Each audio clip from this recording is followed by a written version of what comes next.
We've got breaking news out of the NFL. The Jets and wide receiver Garrett Wilson have agreed on a 4-year, $130 million extension. That's according to multiple reports. The deal includes $90 million guaranteed and makes him the 5th highest paid receiver in AAV. The New York Jets finally made it official. Garrett Wilson just got paid. After a few rocky months where rumors swirled about potential trades and fan anxiety kept boiling over, the front office locked down their most consistent offensive weapon to a 4-year, $130 million deal with $90 million of that guaranteed.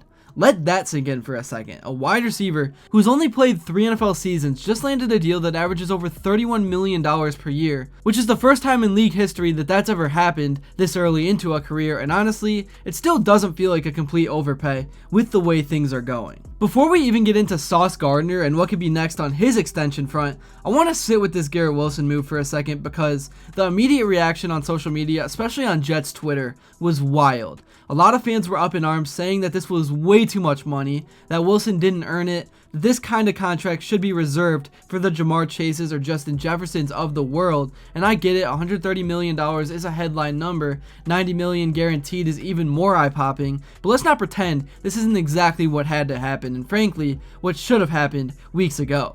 Garrett Wilson is the offense right now, full stop. You take him out of that wide receiver room, and it arguably becomes the worst in the entire league. Name another pass catcher on this team who consistently separates, can go up and win contested balls, or break a game open with a single route. You can't do it. It's Garrett and a bunch of question marks. So when you factor that in, and when you consider that he's gone for over 1,000 yards in all 3 of his NFL seasons, despite catching passes from Zach Wilson, Tim Boyle, Trevor Siemian, and whoever else they were trotting out last year, this extension starts to feel like a necessity more than some bold luxury pay.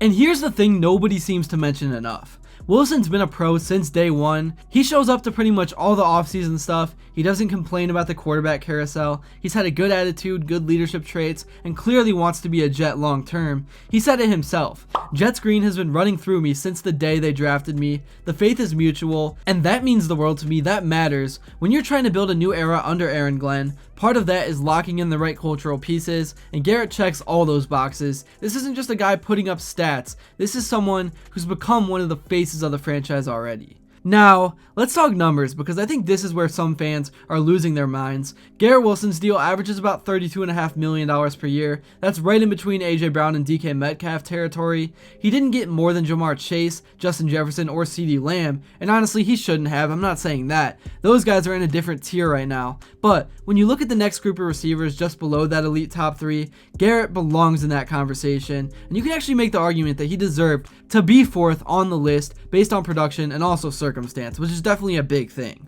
Let's just lay it out plainly. Over the last 3 seasons, with arguably the worst quarterback situation in football, Garrett has still cleared 1,000 yards every year. The catches he's made, some of the best toe tap sideline grabs in the league. He has absurd body control. He wins the 50-50 contested balls that he should have no business winning, and they aren't flukes. And the Jets are betting that now, with a new offense and hopefully more consistent quarterback play, that he's going to hit another level, and that's what you pay for. And no, I don't think this was some huge gamble. It's honestly more of a smart hedge, because if the Jets had waited another season, let him hit free agency, and then tried to bring him back, you're probably looking at about $36 or $37 million per year, maybe even more at a minimum, and other teams would have lined up around the block to throw money at Garrett Wilson, especially knowing he's done what he's done in a dysfunctional offense. So yeah, it's a big number right now, but it might actually look like a discount in 2 years if he keeps trending the way he is. What stood out to me the most wasn't just the deal itself, it was the vibe shift around this organization. You get rid of Aaron Rodgers, you reset the culture, you bring in Aaron Glenn, and now you're backing your young core with real money.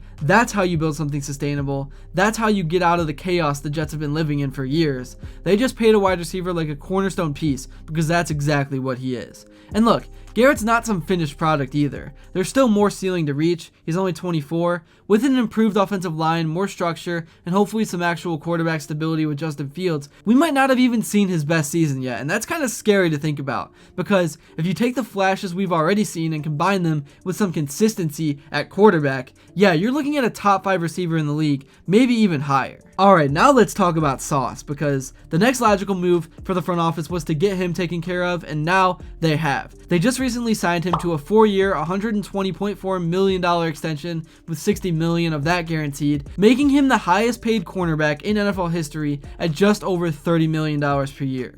Sauce Gardner is the other face of this franchise. You walk into MetLife Stadium on Sundays and you see more number 1 and number 5 jerseys than anything else. He's the guy young fans look up to. He's the guy that defensive teammates rally behind. And the guy who, when he's at his best, is a flat out lockdown. And you can't find corners like that in every draft. In fact, you rarely even find them at all. His rookie year was historic. He was targeted 73 times and gave up just 361 yards. He had 20 pass breakups and was named to a first-team All-Pro. And that doesn't happen by accident. And then he followed it up in year 2 by allowing just about 250 yards on roughly 50 targets. He got another All-Pro nod. Now, yes, last year he wasn't quite at that same level, especially down the stretch. It looked like he checked out a little bit, and the tackling wasn't where it needed to be. But with this new coaching staff, with Aaron Glenn and Steve Wilkes building that identity back up, I'd fully expect Sauce to bounce right back to form. As far as how his deal stacks up, it blows right past Derek Stingley Jr.'s 3-year, $90 million contract with $89 million guaranteed that reset the corner market back in March.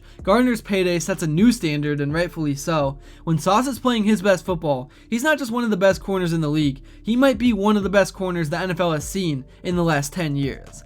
That's not hyperbole, that's what the tape shows, and when you've got a player like that still on what was a rookie deal at the time, you want to keep him happy, you want him locked in, especially with the quarterback situation sort of still uncertain, and this team trying to build a long-term identity. You've got your 2 most marketable, impactful young stars, both of them drafted by this front office. They're now both locked in through 2030, so you build around them and show the locker room that you reward guys who do things the right way.